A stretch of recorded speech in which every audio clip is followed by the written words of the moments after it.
인데 11절에서 12절까지만 11절 12절까지만 함께 읽겠습니다.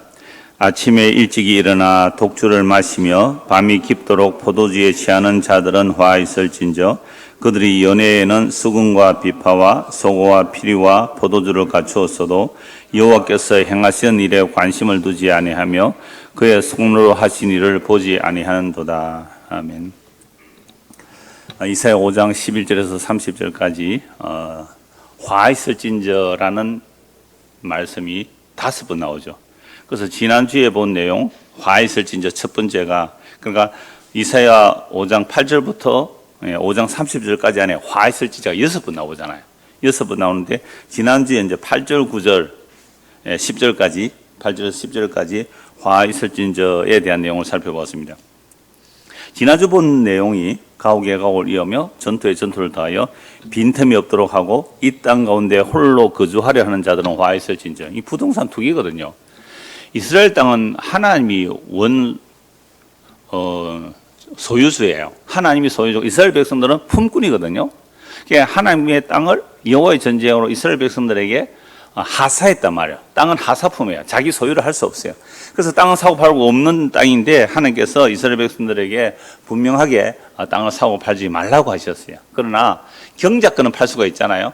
경작권 팔았다가 언제라도 되물릴 수 있는데 되물리지 못하면 친척이 되물려주고 그것도 안 되면 희년 되면 땅이 돌아오는데 단 한 번도 그런 적이 없었다 그랬죠.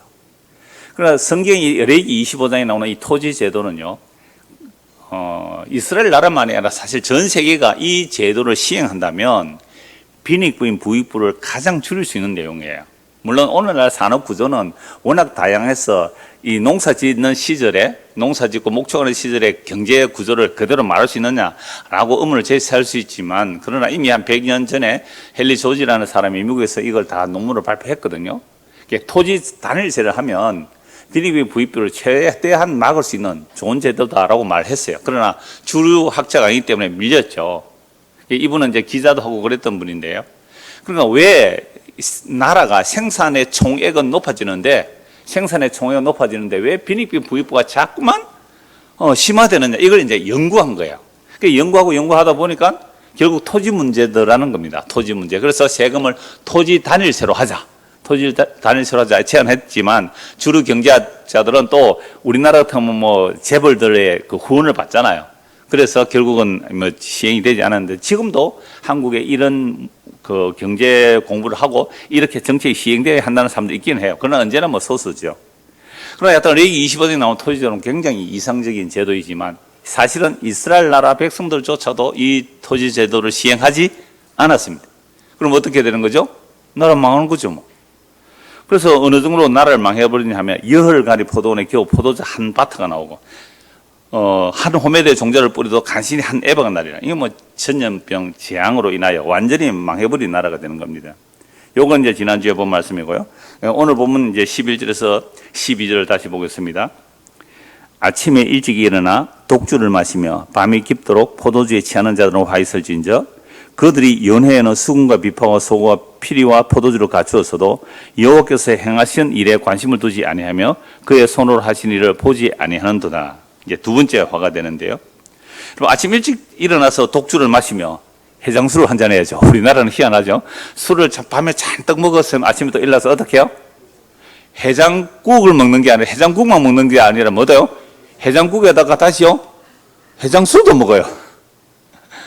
여하튼 우리나라 인구 대비 뭐 세계 술 소비량 1위라는 말도 있는데요. 여하튼 뭐 술 못 먹어서 죽은 조상이 있는지 여하튼 부어라 마시라 하는 나라라고 그러는데요. 여하튼 술 엄청나게 많이 마세요. 그러니까 우리가 한 130, 40년 전에 선교사들이 와서 자기들은 술 마셨거든요. 자기들은 물론 담배 피웠거든요. 그런데 우리나라 보니까 술, 담배를 너무 지독하게 하는 거예요. 술을 먹었다 보면 어떻게 해요? 짊어지고는 못 가도 마시고는 간다. 부어라 마셔라 이래서, 그럼 담배도 너무 이렇게 몸에 안 좋으니까 이제 금지를 한 것이 한국의 어떤 문화이기도 한데요. 어떻든, 여하튼 지금 오늘 말씀 보니까요. 언제부터 술 마신다고요? 아침 일찍 일어나 멀쩡하다. 독주를 마셔, 독주를. 독한 술을, 혼합된 술을. 그리고 밤이 깊도록 포도주에 취하는 자들은 화 있어진저 이제 두 번째 화인데 결국 이렇게 술을 먹고 마시려면 여흥이 있어야 되잖아요. 그래서 그 여흥을 위해서 연회를 마련하는데 수건과 비파와 소고와 피리와 포도주를 갖추었어도 여러분 벌써 악기가 수건, 비파, 소고, 피리 4개죠.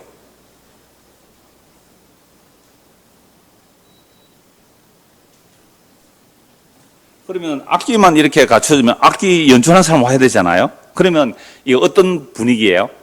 아주 부자들이 잔치하는 거예요. 부자들이 그냥 술만 먹는 게 아니에요. 악기로 영혼을 돋운단 말이죠.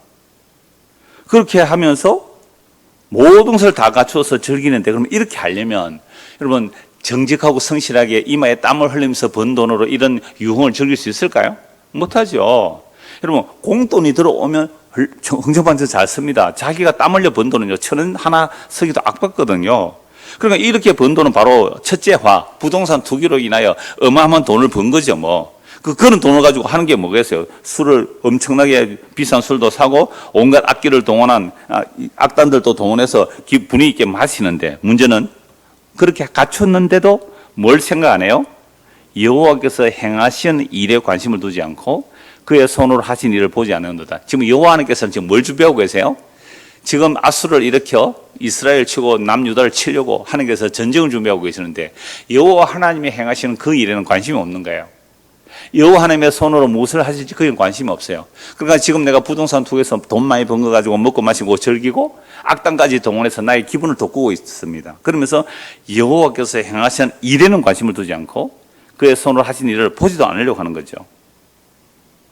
그런데 여호와께서 행하시는 일에 관심 없는 것은 우리도 마찬가지 아닐까요? 내일부터 6일간 추석 명절 연휴가 시작됩니다. 2일날 하루 더 쉬라 하니까 6일을 연속으로 쉬는데요. 뭐 고향이나 친척 방문 또 성묘하는 것도 하루 이틀이면 아마 마칠 수 있잖아요. 그 나머지 시간 여러분 뭐 하려고 지금 계획하고 있습니까? 지금 오늘 예배당에 오기까지 나머지 한 4, 5일 푹 쉴 수 있는데 뭘 할 계획을 가지고 있었습니까? 자기 마음에 한번 질문해 보십시오. 그러니까 이 사람들 보고 화 있을진저 그러는데요. 이 사람들 보고 지금 성경 화 있을진저 그러는데 우리는 6일 연휴 동안 뭘 할까? 정말 여호와께서 행하시는 일, 그게 관심이나 있을까?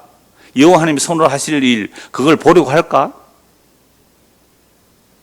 그 많은 시간들 중에 하루 이틀 정도는 정말로 그동안 성경 읽기 따라가지 못했던 거, 이번 기회로 따라잡을 생각을 했습니까? 그러니까 우리의 생각과 계획 속에 하나님께서 행하시는 일과 그 손으로 이루실 일에 관심을 가지고 사십니까? 그러면 지금 성경 본문에서 말씀하는 아침부터 저녁까지 술을 마시고 온갖 악기를 동원하여 연회를 하는 자들 우리는 욕할 수가 없는 거죠. 우리도 그럴 형편이 안 돼서 못할 뿐이죠. 그럼 우리도 언제나 어떤 대상이 될 수 있는 거죠? 화 있을진저의 대상이 됨을 잊지 말아야 합니다. 우리가 언제 무슨 일을 하고 계획할 때, 야 명절 연휴가 길다 할 때에 과연 여호와께서 행하신 일에 관심을 가지려고 했을까요? 그러니까 제가 방금 질문했잖아요. 이번 연휴 동안 뭘 하겠다. 나는 성경을 그동안 내가 다 못 읽어내겠다. 미리 좀 예습도 하겠다. 이렇게 생각하고 말씀 보고 기도할 생각을 하신 적이 있습니까? 뭐라고 물었습니다. 전에 우리 누굽니까? 가수 김현철 가수가 MBC 밥할 때 연휴가 쉬니까 여행을 갈까?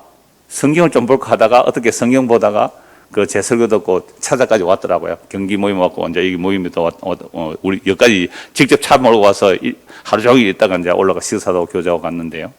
그러니까 우리는 이렇게 연휴가 있을 때에 뭘 할까 한번 생각해 보십시오. 여행 갈까? 성경 볼까? 뭐 할까요? 여행 가서 성경 보겠다고. 근데 여행 가면 피곤해가 성경 못 볼 거예요, 아마. 여행 갈 때는 책 한두 권 들고 가는데요. 좀 피곤한 여행은요, 책 한 페이지도 못 보고 온다고요. 그렇게 한번 해보십시오. 여행 가서 성경 보시는지. 그러니까 우리도요, 우리의 일상적인 삶, 그래서 일상적인 삶, 시간에 여유가 있으면요, 우리도 여호와 하나님께서 행하시는 그 일에 관심을 가지지 않더라는 거죠. 그러니까 우리도 어떤 사람이라고요? 화 있을진저에 해당되는 사람임을 잊지 말아야 한다는 겁니다. 13절입니다. 13절에서 15절. 그러므로 내 백성이 무시함으로 말미암아 사로잡힐 것이요 그들의 귀한 자는 굶주릴 것이요 무리는 목마를 것이라. 그러므로 서울이 욕심을 크게 내어 한량없이 그 입을 벌린 적 그들의 호화로움과 그들의 많은 무리와 그들의 떠드는 것과 그 중에서 즐거워하는 자가 거기에 빠질 것이라. 여느 사람은 굽으리고 존귀한 자는 낮아지고 오만한 자의 눈도 낮아질 것이로되. 자, 그러니까 여호와의 일에 관심 없고 뭐만 관심 있다고요? 자기의 쾌락에만 관심 있잖아요. 먹고 마시며 즐기며. 그 자기 쾌락에만 관심 가졌을 때 여호와 하나님께서 어떻게 하신다고요? 이들을 심판하는 거예요. 그래서 내 백성이 무시함으로 말미암아 여호와 아는 일을 모르는 거, 그게 무시함이에요. 세상 지식 똑똑하다고 하지 않습니다. 여호와를 알지 못함으로 이 백성이, 내 백성이 망한다, 어리석어서 망한다. 여호와를 아는 지식이 없어서 망한다 그랬잖아요, 호세아 말씀에. 그러면 내 백성이 무시함으로 말미암아 사로잡힐 것이요, 그들의 귀한 자는 굶주릴 것이고 무리는 목마를 것이라는 거죠. 왜 하나님께서 재앙을 내리시면 뭐 먹을 게 없잖아요. 우리가 첫째 화에서 나왔잖아요. 열가리 포도원에 겨서 포도주 한 바터, 포도주가 한 500말 나와야 되는데 한 말밖에 안 나온단 말이죠. 한 호멜에 종자를 뿌리면, 그러니까 한 500말 정도의 하여튼 30배, 60배, 100배니까 어마어마하게 나와야 되는데 겨우 한 말 정도의 양식밖에 안 나오고 이건 굶어 죽을 지경입니다. 그러니까 여호와의 일에 관심 없이 그냥 먹고 마시며 즐기는 자들에게 임한 재앙이 이렇단 말이죠. 이렇게 되면 재앙이 오면 어떻게 된다고요? 서울의 무덤이잖아요. 죽음이 욕심을 크게 내가 한량없이 그 입을 벌린 자 그들의 호화로움과 그들의 많은 무리와 그들의 떠드는 것과 그 중에 즐거워하는 자가 거기에 몽땅 빠져버리는 거죠. 서울입니다. 심판입니다. 그러니까 먹고 마시며 즐기는 그들이 심판에 빠진다는 거 아닙니까? 그렇게 되면 15절 보십시오. 어떤 사람은 굽으리고 존귀한 자는 낮아지고 오만한 자의 눈도 낮아질 것이며.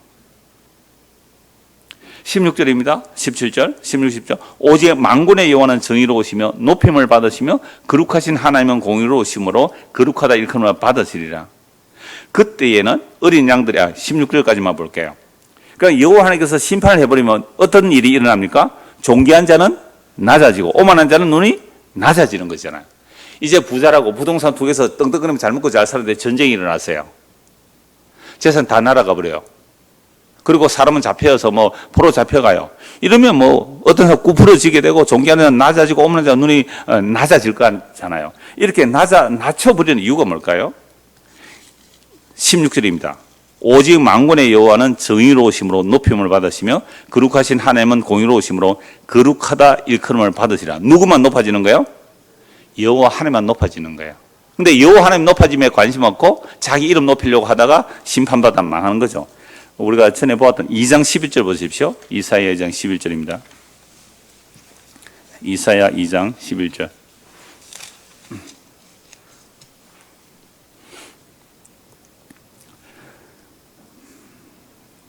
그 날에 여호와 하나님께서 심판하시는 거죠. 그 날에 눈이 높은 자가 낮아지며 교만한 자가 굴복되고 여호와께서 홀로 높임을 받으시리라. 대전 만군의 여호와의 날이 모든 교만한 자와 거만한 자와 자고한 자에게 임하리니 그들이 낮아지리라. 또 레바논의 높고 높은 모든 백향목과 바산의 모든 상수리 나무와 모든 높은 산과 모든 솟아오른 작은 언덕과 모든 높은 망대와 모든 견고한 성벽과 다시스의 모든 배와 모든 아름다운 조각물에 임하리니 그 날에 자고한 자는 굴복되며 교만한 자는 낮아지고 여호와께서 홀로 높임을 받으실 것이요. 그러니까 인간의 눈이 높고 마음이 교만한 모든 것들을 심판하는데요. 아니 산이 높아진 게 자기가 높아졌어요. 그런데 산도 높다고 교만도 깎아버리겠다는 거 아닙니까? 백향목이 아름드리 나무가 쫙쫙 뻗어있는 그 멋있는 나무들이 자기가 나무가 크고 싶어 컸어요. 그런데 그것도 교만하고 나무도 어떻게 낮춰버리겠다. 이게 여호와 하나님께서 심판하시는 모습이거든요. 홀로 높임을 받으셔야 되는데 인간들이 타락하고 나니까 전부 다 자기 이름을 높이잖아요.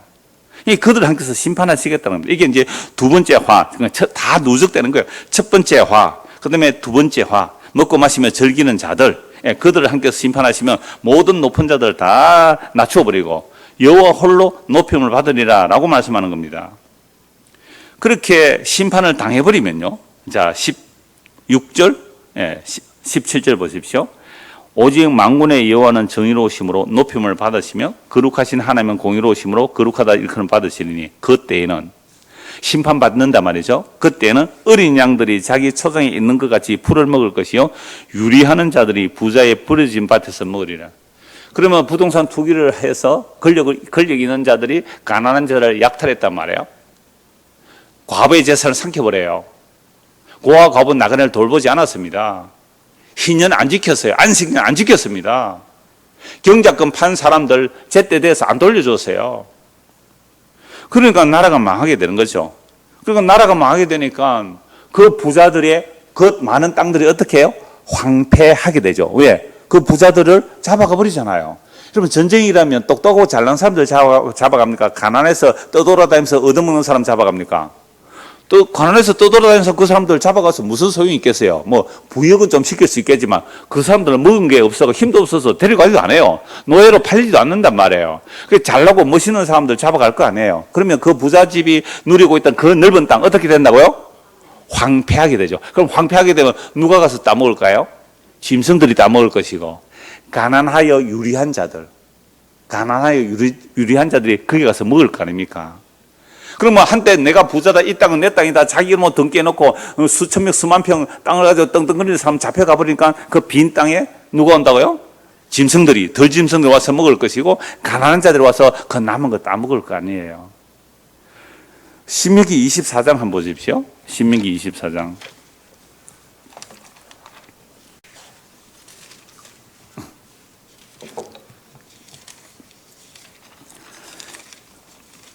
여호와 하나님께서 이스라엘 백성들이 출애굽했을 때에 시내산에서 언약을 체결합니다. 그리고 40년 지나서 모압 평에서도 언약을 체결하죠. 그 언약을 체결할 때 이스라엘 백성들이 여호와 하나님의 말씀에 순종하겠다고 했습니다. 그러면 여호와 말씀에 순종 안 하면 어떻게 된다고요? 나라가 망하고 전쟁과 기근이 일어나고 그 다음에 포로 잡혀갈 것이고 라는 말씀이 다 언약의 조문 안에 들어있단 말이죠. 신명기 24장 19절부터 보십시오. 네가 밭에서 곡식을 벨 때에 그 한 무스를 밭에 잊어버렸거든. 다시 가서 가져오지 말고 나그네와 고아와 과부를 위하여 남겨두라. 그럼 내 하나님 여호와께서 내 손으로 하는 모든 일에 복을 내리시리라. 네가 네 감람나무를 떤 후에 그 가지를 다시 살피지 말고 그 남은 것은 객과 고아와 과부를 위하여 남겨두며 네가 포도원에 포도를 딴 후에 그 남은 것을 다시 따지 말고 객과 과부를 위하여 남겨두라. 너는 애굽 땅에서 종되었던 것을 기억하라. 이러므로 내가 네게 이 일을 행하라 명령하노라. 여호와 하나님께서 이스라엘 백성들이 애굽에서 종되었잖아요. 종되었다가 너희도 하나님의 은혜로 구원받아 나왔다. 그러니까 17절을 보십시오. 24장. 너는 고아의 송사를 억울하지 말며 과부의 옷을 전당 잡지 말라. 이 객이렉이 바로 유리하는 자 아닙니까? 나그네로 살 집이 없어서 살 땅이 없어서 이리저리 다니는 그 나그네들 아니에요. 그들을 불쌍히 여기라 이 말입니다. 18절. 너는 애굽에서 종되었던 일과 네 하나님 여호와께서 너를 거기서 속량하여 쓰신 것을 기억하라. 이러므로 내가 네게 이 일을 행하라 명령하노라. 그래서 농사 지을 때 밭에서 곡식을 거두어오다가 곡식단에 툭 떨어지면 어떻게 한다고요? 다시 지게에 올리지 말고 그냥 내버려 두라는 거예요. 그러니까 밥 모퉁이까지 싹싹 베지 말고 어느 정도 백으로 놔두라는 거예요. 그래야 더 짐승도 먹을 거고 가난한 고아 과부 나그네들이 그거 좀 먹을 거 아니냐 이 말이죠. 올리브를 한번 떨어서 땄다면 꼭대기까지 그냥 다 사사시 따지 말고 그냥 대충 털고 놔두라 이거예요. 우리나라도 무슨 밥을 남기나요? 까치밥을 남겨두잖아요. 까치들이 먹으라고요. 그런데 얼마나 사사시 다 훑어가 버리는지 남는 게 없잖아요. 그러니까 결국 나라가 망해버리죠. 나라가 망하니까 그동안 그 부자밭에 어떻게 되어버리죠? 황폐하게 되니까 그제서야 누가 들어간다고요? 가난한 자 들어가서 그걸 먹을 거 아니에요. 여호와 하나님의 말씀이 얼마나 엄중한지를 봐야 돼요. 얼마나 엄중한지. 그래서 유리하는 자들이 그 부자의 버려진 밭에 가서 먹을 것을 찾아 먹게 되는 것이죠. 그래서 하나님의 말씀을 거역한 북이스라엘 남유다 할 것 없이 이렇게 심판을 받는 겁니다. 그래서 이런 하나님의 심판들을 어떻게 이미 모세 언약과 그 시내산 언약과 모압 언약에서 조목조목 다 말씀해 놓고 이 말씀대로 안 살았잖아요. 그럼 어떻게 이스라엘 백성들이 심판받아야죠. 망한단 말이에요. 망해버릴 때에 오히려 하나님의 말씀이 또 치가 되네요. 가난한 자들이 그곳에 가서 자기 먹을 것을 찾아 먹게 되는 겁니다. 이제 오늘 보면 18절 보십시오. 세 번째 화입니다. 거짓으로 끈을 삼아 제약을 끌며 수레줄로 함같이 제약을 끄는 자는 화 있을진저 그들이 이르기를 그는 자기의 일을 속속히 이루어 우리에게 보게 할 것이며 이스라엘 거룩한 이는 자기의 계획을 속히 이루어 우리가 알게 할 것이라 하는도다. 여러분, 거짓으로 끈을 삼고 제약을 끌며 수레줄로 함같이 제약을 끄는, 그냥 제약 자체로 살아요. 제약 자체로 살아요. 이런 자가 화 있다. 세 번째 화입니다. 그냥 사는 게 뭐라고요? 몽땅 거짓이에요. 거짓과 속임이 가득해요. 그렇게 사는 자들은 화 있을진데 어떤 화가 있을까요? 요 거짓으로 사는 사람 이렇게 말해요. 그들이 이르기를 그는 자기 일을 속속히 이루 우리에게 보게 하라. 여러분, 아까 두 번째 화에서 온갖 잔치를 다 하면서 아침부터 저녁까지 술을 먹고 잔치를 다 하면서 모든 것을 다 갖춰도 뭐에 관심이 없었어요? 여호와의 행하시는 일. 지금 여호와 하나님께서 아수를 통하여 북이스라엘 망하게 하실 거고 남유다도 아수르가 공격해요. 그렇게 여호와 하시는 일에 관심 없고 그냥 자기 부자라고 잘 먹고 잘 살았단 말이죠. 그 손으로 하시는 일을 보지도 않는 거예요. 그래서 선지자들이 책망하니까 너희들은 거짓이다 막 책망하니까 뭐라 그래요? 19절에 인간이 타락해서 심판받을 딱 요 모습입니다. 죄에 대한 책망을 할 때 그 죄에 대한 책망을 받아들이지 않는 거, 이건 버리기로 작정된 자, 심판받기로 작정된 자예요. 하나님 심판의 책망에 뭐라고 말씀합니까? 하나님이 그 일을 속히 한번 이뤄보세요 이러는 거예요. 뭐 하나님 세상 심판한다면서요? 무슨 심판이 있어요? 노아 때 이렇게 까부르세요. 물로 심판한다. 왜 심판한다? 세상에 그런 게 어디 있느냐고. 물로 심판한 적이 없어요. 농수 이전에. 비도 대단하게 크게 내린 적이 없단 말이에요. 안개만 자욱하게 올라왔어요. 그러니까 비가 와서 홍수한다. 웃기지 말라는 거잖아요. 소돔과 고모라 성에 불로 심판받는다. 농담하지 마세요. 여러분, 그 노아 시대나 소돔과 고모라 시대나 오늘 시대나 똑같아요. 세상 사람들에게 하나님이 세상 심판한다 그러보세요. 웃기고 있네. 하나님이 있다면 심판 하나 해봐라. 얼마나 큰 소리 칩니까? 하나님이 향해 막 삿대질 하잖아요. 막 삿대질, 하나님이 있다면 내 손에 번개라도 한번 내려봐라. 막 손가락질을 해요. 여러분, 그런 소리를 80억이 할지라도 하나님께서 지금 오래 참고 계시는 거예요. 그런데도 이런 큰 소리를 이스라엘 백성이 한다는 거예요. 하나님 심판 하나 해봐. 나는 절대로 망하지 않을 거야. 나는 악과 연합하고, 나는 서울과 연합했다고, 나는 서울과 언약을 맺었다고. 이스라엘 백성이 이렇게 말하고 있어요. 그런데 오늘 이 시대 사람들이, 세상 사람들이야 그렇게 사는 거 당연해요. 그런데 문제는 교회 다니면서 성경 말씀을 하나님의 말씀으로 믿는다는 우리조차도 하나님의 심판을 별로 두려워하는 거 안 같아요. 가옥에 가옥을, 전투에 전투를 더하는 것을 복이라고 해요. 그건 하나님 볼 때 저주예요. 심령이 가난한 자가 복이 있다 그랬잖아요. 애통하는 자가 복이 있다 그랬잖아요. 그럼 이미 십자가로 하나님의 약속이 완성된 이 시대에 아직도 가옥에 가옥에 전투를 더하는 것을 복이라고 말하고 그걸 꿈꾸고 그걸 복으로 빌어주고 축한다. 세상은 이미 심판받은 세상이니까 그대로 내버려두더라도 교회가 이러고 있다면 이건 정말 하나님 말씀 믿는 거 아니에요. 우리도 마찬가지예요. 그냥 죄악으로 가득하면서 살면서 하나님 뭐 심판, 이런 걸 우리 자신에게 물어봅시다. 우리가 죄를 지을 때 하나님께서 제각 줍니까 안 줍니까? 여러분, 아나니아 삽비라가 헌금 도둑질을 했을 때 적석에서 죽었습니다. 남편 죽고 아내 왔을 때 또 죽었거든요. 요즘 그런 식으로 죽인다면 교회 안에서 살아남을 수 있을까요? 그럼 왜 그때는 그렇게 보였을까요? 하나님께서 예수님이 눈에 안 보여도 하늘로 떠나가 있어도 그리스도의 영이 교회 안에 함께 한다는 것을 보여주기 위해서 시범 케이스로 그렇게 말해놓은 거예요. 그런데 그 뒤로 가만히 보니까 아무도 안 죽거든요. 아무도 안 죽잖아요. 교회에서는 헌금 떼먹었다고 뭐 죽은 사람이 있습니까? 그러니까 이제 간이 커지는 거죠, 이제는. 죄를 지어도 즉각 벌이 안 임하니까 간이 커진 거예요. 그래서 나중에는 하나님 심판을 해봐라 라고 사는 거예요. 세상 사람들은 그렇게 산다 그랬잖아요. 근데 교회 다니는 사람은 이렇게 안 살아요. 그래서 이런 말씀이 싫어서 우리는 성경을 읽어도 안 읽잖아요. 다시 19절 보세요. 그들이 이르기를 그는 이 여호와 하나님은 자기 일을 속속히 이루어서 우리가 한번 보여줘봐. 하나님 살아있으면 증거해봐, 나타내봐, 이러고 있는 거예요. 이스라엘의 거룩한 이는 자기 계획을 속히 이루어 우리가 알게 할 것이라. 심판한다면서 한번 심판해보세요. 이러고 있는 거예요. 이게 세 번째 화입니다. 이게 세 번째 화예요. 네 번째 화. 20절입니다. 악을 선하다 하며 선을 악하다 하며 흑암으로 광명을 삼으며 광명으로 흑암을 삼으며 선 것으로 단 것을 삼으며 단 것으로 선 것을 삼는 자들은 화 있을진저. 네 번째의 화가 하나님의 시각과 완전하게 반대로 보는 거죠. 네 번째 화 있을진저의 저주를 받는 자들은 하나님의 시각과 전혀 반대로 보는 거예요. 하나님이 악하다라고 하는 것을 우리 선이라고 하고 하나님께서 선하다라고 하는 것을 우리는 악하다고 보는 거예요. 하나님께서 흑암이라고 하는데 우리는 빛이라고 하는 거죠. 하나님께서 서다라는 것을 우리는 달다라고 말하는 겁니다. 여러분 이런 내용이 선지서 전체에서 다 나타납니다.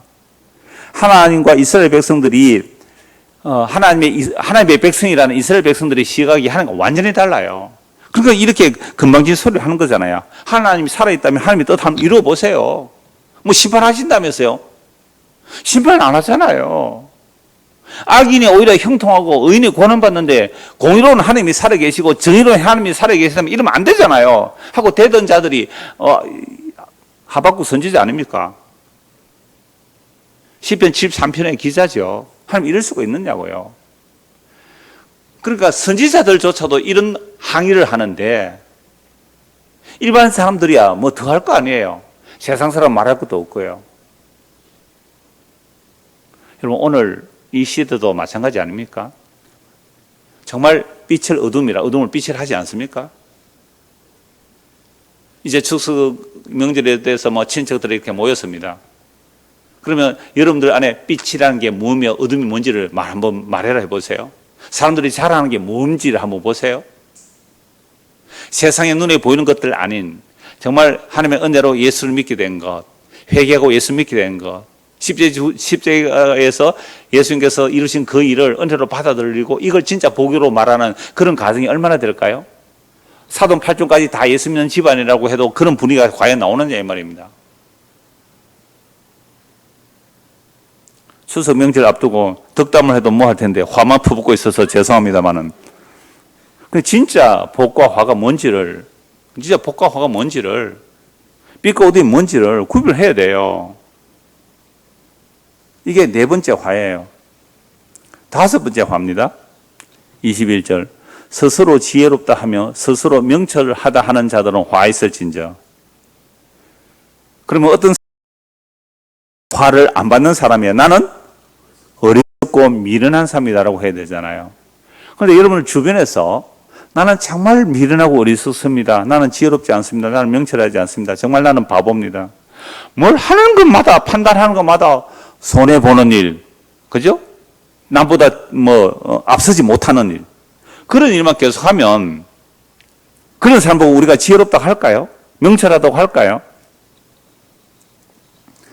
여러분 정말 우리 자신이 나는 정말 미련하고 어리석어서 아무것도 모릅니다 라고 하면서 삽니까? 여러분 사람과 사람 사이에 다툼이 일어나는 이유가 뭐예요? 가족 안에서도 다툼이 일어나는 이유가 뭐예요? 내 말과 내 계획이 지혜롭고 명철하다 합니다. 그러면 예 그렇습니까? 하고 따라가면 싸움이 일어나요? 안 일어나요? 안 일어나죠. 그런데 남편이 이게 명철하고 지혜롭다 하는데 아내가 어떻게 해요? 아이고 바보야 그럼 이거는 완전 망하는 길이다 이렇게 할 거 아니에요. 그럼 아내가 이렇게 말하는 게 지혜롭게 명철하다 그러는데 남자가 아니라고 하면 뭐가 일어나요? 서로 다툼이죠. 이게 뭐예요? 스스로 지혜롭다고 하고 스스로 명철하다고 해요. 그런데 우리 평소에 그렇게 살아요? 안 살아요? 스스로 지혜롭다 스스로 명철하다고 살아요? 그렇게 안 살아요? 아니 우리가 사는 게 모두가 지는 지혜롭고 똑똑하다고 살아가요. 누가 지적해보세요. 왜 그렇게 합니까? 지적해보세요. 뭐라 그래요? 화를 벌컥 내죠. 왜? 지는 지혜롭고 명철하다 그러는데 다른 사람이 지적해보세요. 화가 난단 말이에요. 화 있을진저. 다른 거 아니에요. 자기가 지혜롭고 똑똑하다는 사람 스스로 나는 지혜롭고 스스로 명철하다. 이게 화 있을진저에 해당하는 사람이에요. 그래서 십자가의 도는 미련하고 어리석어요. 지혜로운 세상의 지혜로는 절대로 할 수가 없어요. 바보 병신 쪼다 표현이 이래서 미안합니다만 옛날 성경 번역 그래요. 바보 병신 쪼다 같은 자들이 예수님의 십자가를 바라보고 따라가면 다른 사람들 뭐라 그럴까요? 지혜롭고 명철한 자들이 바보들이 바보를 쫓아가는 이럴 거 아니에요. 어리석은 자가 어리석음을 쫓아가는 이럴 거 아니에요. 어둠이 어둠을 쫓아가는 이럴 거 아니에요. 왜요? 예수님이 십자가는 그 길이잖아요. 누가 십자가를 보고 명철하다 지혜롭다고 했을까요? 미련하고 어리석은, 이 세상 지혜로는 결코 하나님의 지혜를 알 수 없기 때문에 미련하고 어리석은 복음이라는 선포, 십자가 복음이라는 선포를 통해 하나님께서 구원하시기를 기뻐하는 거예요. 그래서 너의 부르심을 보라. 너희 중에 잘난 자가 많지 않다는 거죠. 똑똑한 자가 많지 않다는 겁니다. 근데 오늘날 교회에 모인 사람들 얼마나 똑똑해요. 얼마나 지혜롭고 얼마나 명철해요. 성경도 얼마나 잘 알아요.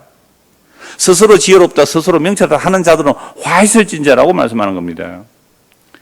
그러나 나의 스스로의 지혜로움과 스스로의 명철이요, 성경은 아주 분명하게 악이라고 말합니다. 내 마음의 생각과 계획이 어려서부터 항상 악합니다. 창세기 6장 5절 8장 21절 말씀이죠.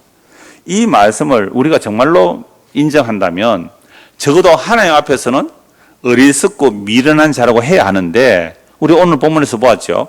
하나님을 미련하고 어리석은 분으로 무능한 자로 조롱하고 있습니다. 19절 다시 보시죠.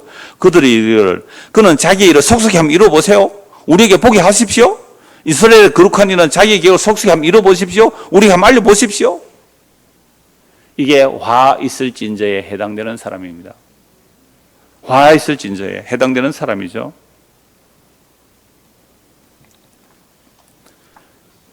여섯 번째 화입니다. 22절. 포도주를 마시기에 용감하며 독주를 잘 빚는 자들은 화 있을진저. 여러분, 포도주 마시기에 용감하게 마시고 독주 잘 빚는 자들이 화 있다. 이건 몇 번째 재앙하고 연결될까요? 예, 두 번째 재앙하고 연결되잖아요. 온갖 아침부터 저녁까지 먹고 마시는데 하나님을 생각 안 하는 거잖아요. 이게 여섯 번째 화의 내용이죠. 자, 그러면 이것은 단지 술 먹는 것만 얘기하는 게 아니에요. 여러분, 술에 취하면 뭘 분별을 못해요? 사리를 분별을 못해요. 옳고 그름을 분별을 못해요. 그래서 술은 흥문제가 아니라 진정제래요. 뇌를 마비시키기 때문에, 그러니까 평소에는 이렇게만 해도 어지러운데 이렇게 가면 방향을 잡는데, 술은 이렇게. 그래서 비틀비틀. 근데 자기는 어떻게 해요? 똑바로 간다 그래요. 똑바로 간다 그래요. 이게 이제 술에 취한 모습인데 단지 술만을 얘기하는 거 아닙니다. 이스라엘 백성의 지도자라는 자들, 왕, 제사장들, 서기관들, 천부장, 백부장 할 것 없이 백성의 모든 정치, 종교적 지도자들이 술에 취하여 있다 이 말입니다. 사리 분별을 못하는 거죠. 그래서 이사야 28장 한번 보십시오. 이사야 28장. 나중에 이사야 28장 볼 때 다시 보겠습니다만은 이사야 28장 7절입니다.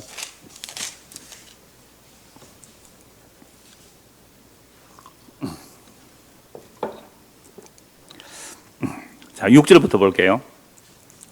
재판석에 앉은 자에게는 판결하는 영이 되시며 성문에서 싸움을 물리시는 자에게는 힘이 되시리로다.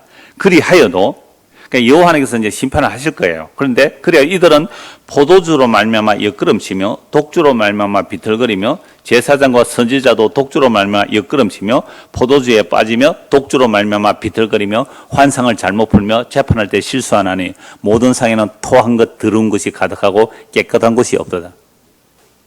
여러분, 온 상에 뭐요? 술을 먹고 토한 것이 가득하다 이 말은 지금 뭘 하고 있다는 거예요? 지금 이스라엘의 제사장들이, 그죠? 선지자들이 뭘 하고 있다는 거예요? 하나님의 말씀을 옳게 분별하지 못한다는 겁니다. 이게 술 취했다는 거죠. 하나님의 말씀을 옳게 분별하지 못하니까 재판할 때 실수하고 환상을 잘못 푸는 거예요. 하나님의 말씀을 잘못 해석하는 겁니다. 그리고 모든 사람의 토한 것, 더러운 것이 가득하고 깨끗한 것이 없게 되어버렸어요. 그러니까 술 취함이 단지 술 취함만이 아니라 백성의 지도자들이 말씀을 잘못 풀어서 백성들을 흑암인데 빛이라고 말해버려요. 그죠? 이 길은 흑암입니다. 돌이키십시오. 라고 해야 되는데 그 흑암의 길로 가는 사람 보고 뭐라고요? 빛입니다. 잘합니다. 복 받았습니다. 이러고 있단 말이에요. 가옥에 가옥을, 전투에 전투를 더하면 당신 이게 멸망의 길입니다라고 해야 되는데, 아이고, 복 많이 받았네요. 정말 빛되는 길로 가네요. 이래버리는 거예요. 이게 술에 취해서 말씀을 잘못 해석하고 잘못 판단하고 잘못 재판하며 살아가는 거예요. 빛을 어둠으로, 어둠을 빛으로 말하고 선 것을 단 것으로, 단 것을 선 것으로 말하는 이런 화가 지금 이사야 선지자가 가득 나타나고 있죠. 다시 보면 23절입니다. 이사야 5장 23절. 결국 여섯 번째 화가 술에 취했다는 건데 단지 술에 취한 것만이 아니잖아요. 제사장과 선지자들이 말씀을 바로 해석 못하고 재판을 잘못하는 거죠. 왜 그렇게 했다고요? 23절 보십시오. 그들은 뇌물로 말미암아 악인은 의롭다고 의인에게서는 그 공의를 빼앗는다. 제사장 재판하는 사람이잖아요. 선지자들 또는 뭐 사사시대도 마찬가지고 왕들도 재판하는 자들거든요. 그럼 재판할 때 뭘로 재판합니까? 이스라엘 백성들은 율법으로 재판해야 되잖아요. 율법으로 재판해야 되는데 뇌물을 받고 율법을 어기는 거죠. 뇌물 받고 악인을 의롭다고 의인에게서 그 공의를 뺏어가는 거죠. 이제 이스라엘 백성은 이런 나라이기 때문에 이제는 뭐밖에 남지 않았습니까? 심판밖에 남지 않았던 거죠. 심판밖에 남지 않았습니다. 그래서 첫 번째 화에서 여섯 번째까지 포함하는 모든 재난, 이스라엘의 지도자라는 자들이 여호와의 말씀을 두려워하며 그 말씀대로 살아가야 하며 또 그 말씀대로 백성을 재판하고 돌봐야 됩니다. 그런데 오히려 백성의 지도자라고 하는 자들이 뇌물을 받고 악인은 어렵다고 하죠. 의인에게서는 그 공의를 빼앗는 자들입니다. 이런 일은 반드시 심판이 임합니다. 어떻게 심판이 임할까요? 24절 보십시오. 24절. 이로 말미암아. 그럼 이로 말미암아는 뭐예요? 첫 번째부터 여섯 번째에 화 있을진저 이런 자들에 의하여 이런 일로 말미암아 불꽃이 그루터기를 삼킨 같이 마른 풀이 불 속에 떨어짐 같이 그들의 뿌리가 썩겠고 꽃이 티끌처럼 날리리니 그들의 만군의 여호와의 율법을 버리며 이스라엘의 거룩하신 이의 말씀을 멸시하였습니다. 여호와의 말씀을 어떻게 했다고요? 버리고 멸시했잖아요. 버리고 멸시했다고요. 여호와의 말씀을 버리고 멸시한 게 아까 앞에서 살펴보았잖아요. 자기들이 먹고 마시고 쾌락을 위해서는 온갖 것을 다 갖추었지만 뭐는 생각 안 해요? 여호와께서 행하시는 일은 관심을 안 두는 거예요. 그래서 이러함으로 이들이 이제 심판을 받는데 심판받는 이유는 만군의 여호와의 율법을 버리고 이스라엘의 거룩하신 이의 말씀을 멸시합니다. 그 멸시가 아까 19절에 보았죠? 하나님이 살아있다면 이럴 수 없어. 그러니까 하나님 없어. 하나님 어디 있는데? 날 한번 재판해봐. 날 한번 심판해봐. 하나님께 이렇게 대두는 거예요. 나는 이미 사망과 언약했기 때문에 사망이 나를 삼키지 못해.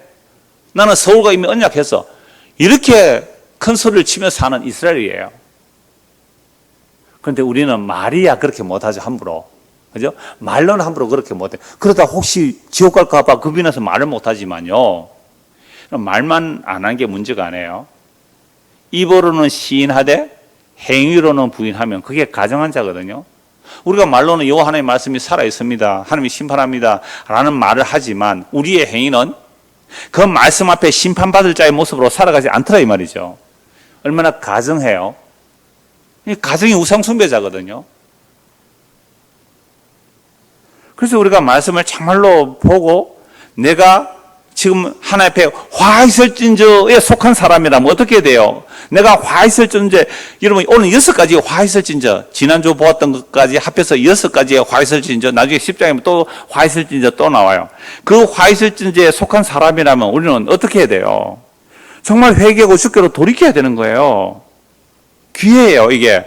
화 있을진저 주여, 저 화 있을진저에 해당하는 사가 바로 내 자신이군요. 화 있을 때 이게 재앙을 받으리라, 심판을 받으리라는 말씀이에요. 이 말씀을 듣고 나라고 사실을 인정한다면 우리는 주께로 돌이키는 겁니다. 25절에서 30절입니다. 그러므로 자, 여섯째 화를 선포하셨어요. 그러므로 여호와께서 자기 백성에게 노를 바라시고 그들 위에 손을 들어 그들을 치신지라. 산들은 진동하며 그들의 시체는 거리 가운데서 분토같이 되었도다. 그럴지라도 그의 노가 돌아서지 아니하였고 그의 손에 여전히 펼쳐져 있느니라. 그러나 전쟁이 일어났습니다. 시체가 어떻게 해요? 그냥 쓰레기 더미처럼 온 성에 가득합니다. 그렇게 할지라도 주의 분노가 아직도 그대로 여전히 쏟아지고 있다는 거죠. 이러한 심판을 통해서도 주께로 돌이키지 않더라는 겁니다. 26절. 또 그가 기치를 세우시고 그러니까 그래도 안 돌아오니까 어떻게 한다고요? 깃발을 세우는 거죠. 먼 나라를 불러 땅 끝에서부터 자기에게로 오게 하실 것이라. 보라, 그들이 빨리 달려올 것이로되. 그래서 하나님께서 아수르를 몽둥이로 북이스라엘 망하게 합니다. 남유다까지 친다고요. 남유다까지 쳐요. 나중에 애굽으로 몽둥이로 사용하기도 하고 남유다는 결국 바벨론에 의하여 망하게 되죠. 하나님께서 말 안 듣는 이스라엘 백성들, 이게 먼저 전염병이라고 또는 재앙을 통해서 하나님께서 기근을 통해서 재앙을 내려요. 그러면 회개하고 주께로 돌이켜야 되는데 오히려 하나님께 바락바락 대들고 있어요, 이스라엘 백성들이. 그래? 그렇다면 내가 깃발을 들고 아수르를 불러오겠다. 나중에 남유다 바빌론에 망하잖아요. 이러한 하나님의 일하심에 대해서는 뭐가 없다고요? 관심도 없고. 지금 뭐 한다고요? 그저 부동산 투기해서 잘 먹고 잘 사니까 그걸로 먹고 마시면 즐거워하고 있고, 하나님 일에는 관심 없는 자들. 이게 과연 이사야 시대만일까요? 오늘 이 시대 우리의 모습은 아닐까요? 우리는 자본주의 국가에서 살아가고 있습니다. 자본이 최고의 힘이고 최고의 가치로 여기는 이런 세상 속에서 자본 많은 것이 화로다라고 말할 수 있느냐 말이에요. 오히려 그걸 복이라고 말하는 이 시대 속에서 과연 교회에서 이 말씀을 선포할 수 있느냐 말이에요. 그래서 복음 전하는 교회는요, 부자들이 오기 싫어해요.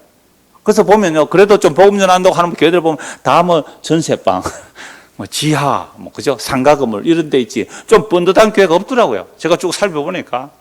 물론 제가 아는 한에 그렇습니다. 왜요? 아니, 내가 교회 열심히 가서 그래도 헌금도 하고 시간도 바쳐 예배드리면 뭐 하려고 그렇게 온 거예요? 뭐 세상에서 좀 가옥은 안 되더라도 내 집이라서 마련하고 말이죠. 전토는 아니라도 내 땅은 좀 마련하고 싶은데, 그게 화이슬진저라고 선포하는 그 목사한테 뭐 이쁘다고 가서 연보하고 교회 잘대로 해주겠어요?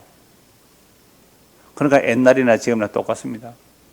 이 구약 시대에도요, 거짓 선지자들, 축복을 빌어주는 자들에게는요, 막 갖다 바쳐요. 근데 이사야 어떻게 합니까? 성경에 안 나오지만 톱에 켜져 죽었다 그래요.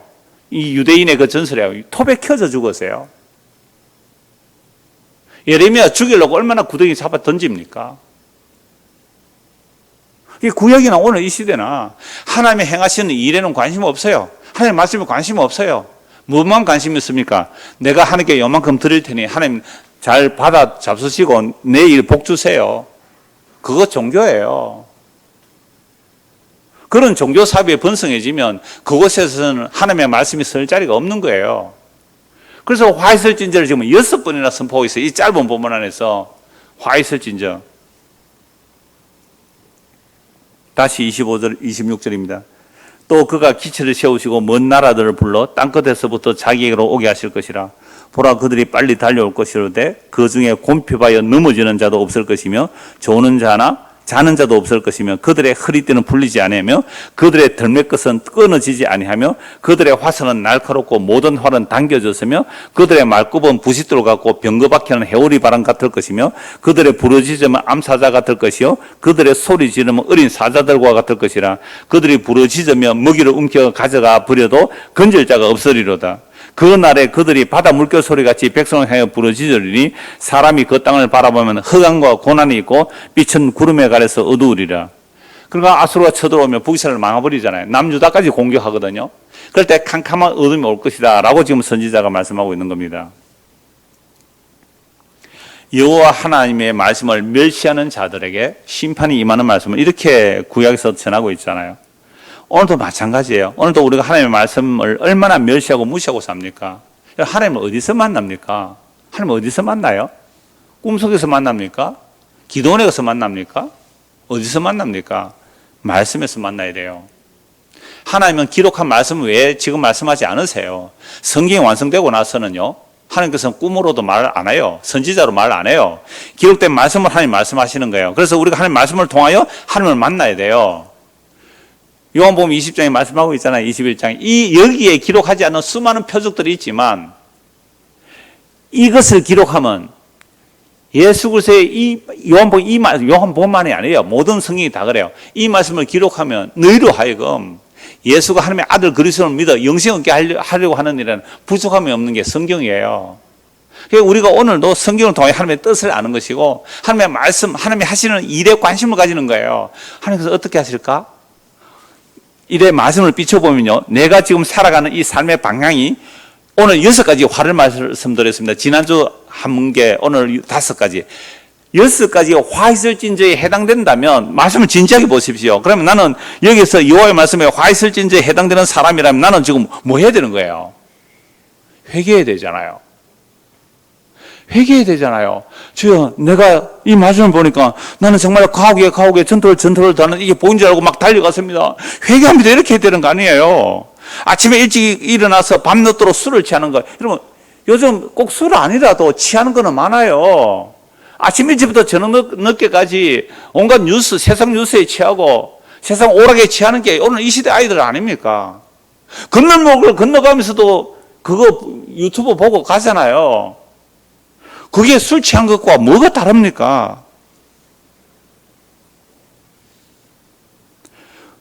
또한 교만에서 높아진 것들, 우리 눈과 마음이 높아진 것들, 이거 다 화있을진 거예요.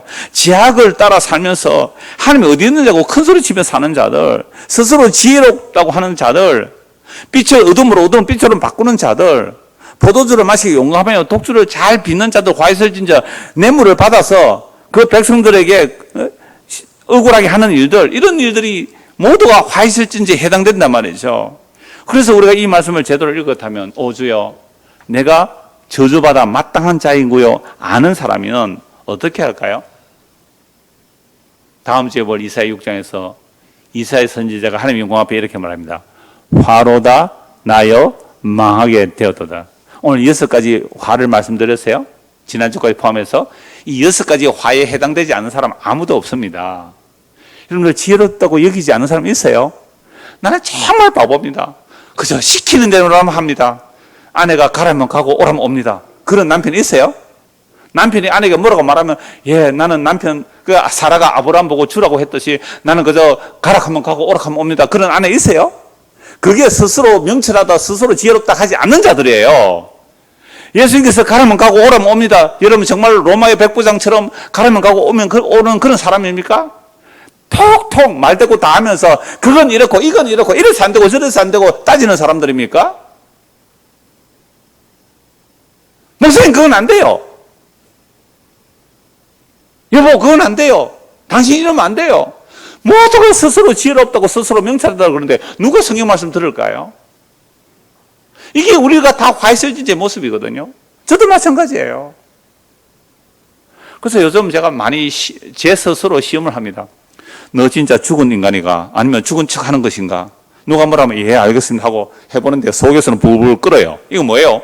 죽은 게 아니라 죽은 척 하고 있잖아요. 그래서 저는 이 말씀을 보고 좀 회개합니다. 화 있을 진저를 그래서 제가 성경에서 쭉 다 찾아보니까요. 성경에서 54회 나옵니다. 화 있을 진저. 구약에서 35회, 신약에서 19회 나오는데요. 우리가 이런 말씀을 살펴보면 화 있을 진저에 해당되지 않는 자가 없습니다. 그래서 이사야 선지자가 이 화 있을 진저 말씀을 선포하고 나서 자기는 아닌 줄 알았죠. 이 화 있을 진저 막 설교를 했단 말이에요. 자기는 아닌 줄 알았어요. 자기는 하나님의 말씀을 전하는 선지자인 줄 알았잖아요. 자기는 거기서 자유로울 줄 알았어요. 자기는 화 있을 진저에 해당되지 않는 줄 알았다고. 근데 성경에서 정말 영화 앞에 비춰보니까 뭐라고요? 남들이 아무도 안 보여. 화로다 나여 망하게 되었도다. 이게 진짜 주님 만난 거거든요. 그 말씀, 오늘 우리의 말씀 앞에서 6가지 화 있을 진저에 모두가 내가 포함되는 거예요. 화로다 나여 망하게 되었도다. 라고 고백하는 자에게 천사가 제단 숯불을 집어다가 입술을 찢어주는 거예요. 화로다 나여 망하게 되었다. 내가 부정한 자 가운데에서 입술이 부정한 자 가운데 있으면서 하나님의 영혼을 배웠도다. 나병 환자란 말이에요. 입술을 가리고 나는 부정하다. 이 나병 환자가 해야 할 일이거든요. 머리부터 발끝까지 나병 환자인 자예요. 누가요? 이사야 선지자가 이 화 있을 진저 여호와의 말씀을 선포한 그 이사야 선지자가 자기가 여호와 하나님 앞에서 화 있는 자임을 발견하고 화로다 나여 망하게 되었다. 이게 구원받은 자예요. 구원받은 자가 이런 모습이라고요. 그래서 제단 숯불에 입술을 찢어주잖아요. 그래서 오늘 저와 여러분들이 이 화이슬진저에 속하는 말씀이 우리에게 해당된다면 정말로 회개하고 주께로 돌이켜야 되는 거죠. 그래서 성경에서 화이슬진저라는 그 마지막 내용 한번 보고 말씀 마무리하겠습니다. 요한계시록 12장입니다. 54번째 이게 화이슬진저 내용인데요. 요한계시록 12장입니다.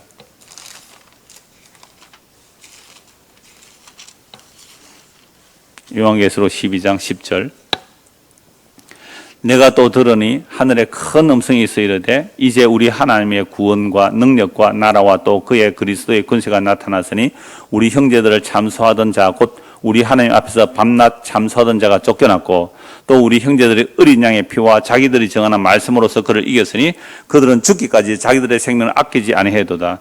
그러므로 하늘과 그 가운데 거하는 자들은 즐거워하라. 그러나 땅과 바다는 화 있을진저 이는 마귀가 자기의 때가 얼마 남지 않은 줄 알므로 크게 분내어 너에게로 내려갔습니다.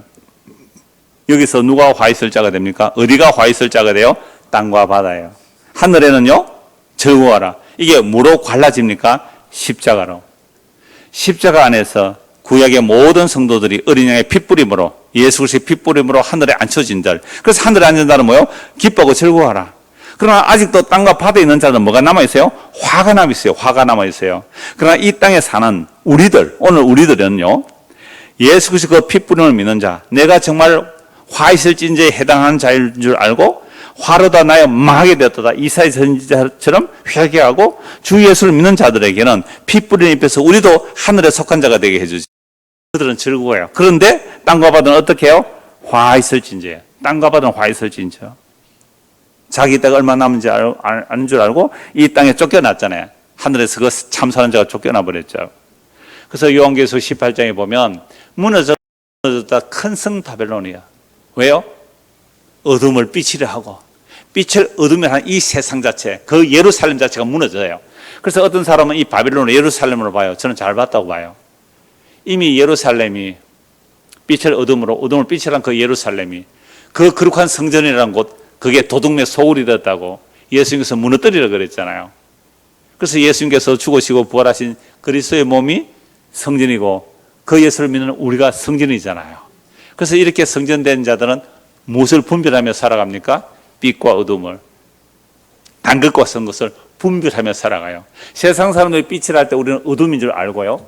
세상 사람이 어둠을 했는데 오히려 그게 빛인 줄 알아요. 세상 사람이 달다라고 하는 것이 우리가 쓰다라고 할 수 있는 거예요. 하나님 말씀이 우리 입에는 달지만 속에서 쓰다 그랬거든요.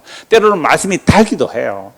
그게 세상 것과 전혀 다른 가치관, 세상과 전혀 다른 판단력, 이게 말씀을 보고 기도하여 성령의 인도함을 받는 자들의 삶의 태도예요.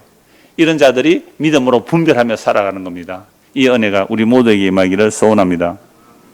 기도하겠습니다. 하나님 아버지, 성경에 나오는 화 있을진저의 바로 우리 자신임을 인정합니다.